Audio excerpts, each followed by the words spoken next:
Hello everybody, welcome back to Business Friday. This is where we discuss what's important for you and for your business. My name is Nidhi Vadera. I am a sales coach, author, business consultant, and I am super excited to see that you all are developing interest in learning more about sales and business. If you go with the same pace, 6 months down the line, you are going to witness tremendous shift in your confidence, in your results, and in your personality. So last week I shared with you the 5-step sales blueprint. If you haven't watched that video, the link is somewhere here. Go ahead and watch it. And in today's video, as promised, I'm going to tell you how to improve that sales process. So please be ready with your pen and paper to note down the important points that we are going to discuss today. But first thing first, let us get the perspective in place. Now, whether you run a corporation or you run a small business, whether you manage a team or you contribute individually, guess what? We all are selling. When someone tells me no, that I'm not a salesperson, I'm an entrepreneur, I actually get worried because the message I hear is that I'm not responsible for the business, somebody else is. Fact check, each and every one of us is a salesperson, whether we sell a product, service or ideas. So all my dear salespeople, let's get started with today's episode with a real-time example. Let's say you have an online business where you sell refurbished laptops.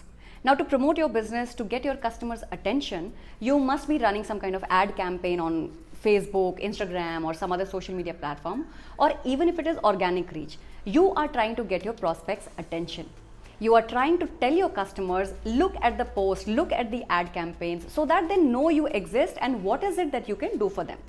Now drawing a parallel from your sales cycle, which step is this? This is step number 1. Which is prospecting or lead generation.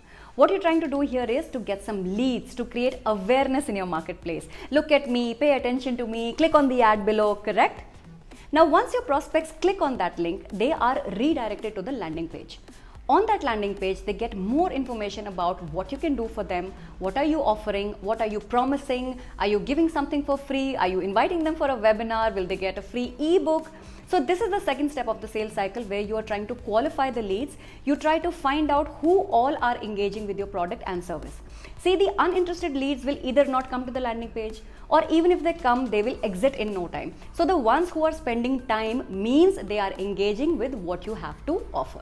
So once you know the prospect is engaging with your product and service, the next step is to generate interest in their minds by demonstrating value. Let's say you ask them to download a short learning video. In that video, you talk about how you can, how your customers can fix a certain hardware related issue at home. So you are demonstrating knowledge, your intention, which is to help your customers. So basically you are demonstrating to them how you operate, how you work, and how you can help them solve a problem. And as you demonstrate value, your prospects move from engagement to interest.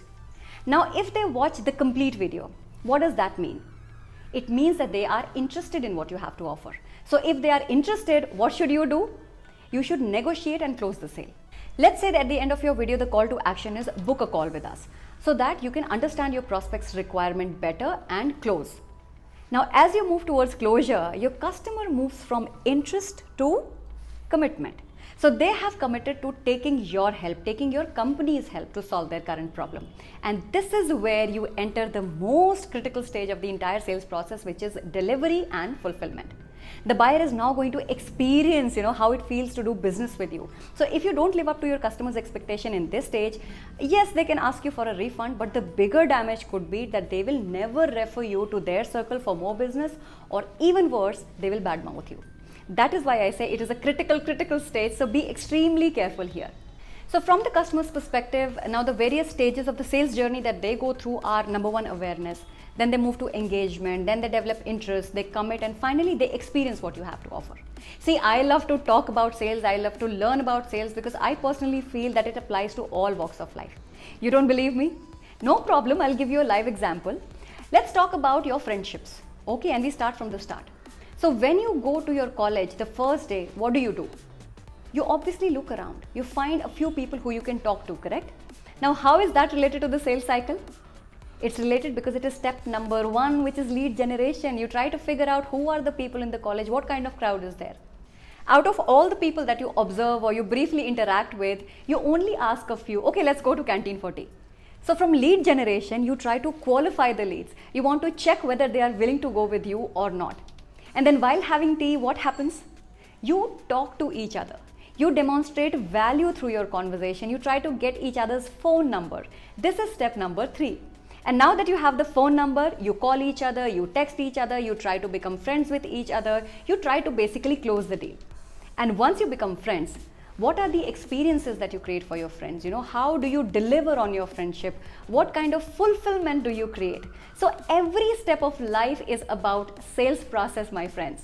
Now, before we begin talking about, how you can improve your sales cycle, I want all of you to look at your existing sales process and ask yourself, where exactly am I facing a block? Which is the step which is most challenging for me? See, in my business from the very early days, whenever I lost a deal, I always came back to my sales cycle to find out where exactly is the problem. And not 99%, but 100% of the times, the problem was with my discipline and that I had missed out some detail. So I want you to look at your sales cycle and figure out where exactly is the problem. I want you to ask yourself, that out of the 5 steps from the buyer's perspective, which area can you improve? Now, maybe you are doing phenomenally well in lead generation, but you're not doing so good in terms of demonstrating value to your customers. Then your presentation needs tweaking. So work on your presentation. Think about how you can improve your closing ratio, your conversion rate, or maybe you're already fantastic at closing the leads. That every 10 people you make a sales pitch to, your presentation is so strong that out of those 10 people, 3 are sure shot closure. Which means that if you want to further increase your closure rate, you want more people to buy from you, then you have to prospect more. You have to generate more leads, have more people to show your presentation to. Or maybe you are good at all the 4 steps. You are good at lead generation, you are very good at qualifying the leads, you are very good at demonstrating value, your closure rate is also very high.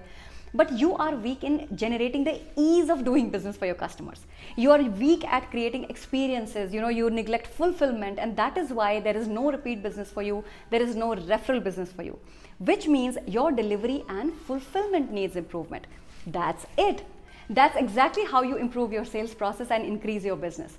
That's how I keep improving my sales cycle, and now you can do that as well. If you're willing to work hard by yourself, you can easily figure things out on your own. But just in case you're looking for a customized solution, that is when you can, seek a coach's help. So do whatever is required, whatever you prefer, but don't stop moving forward.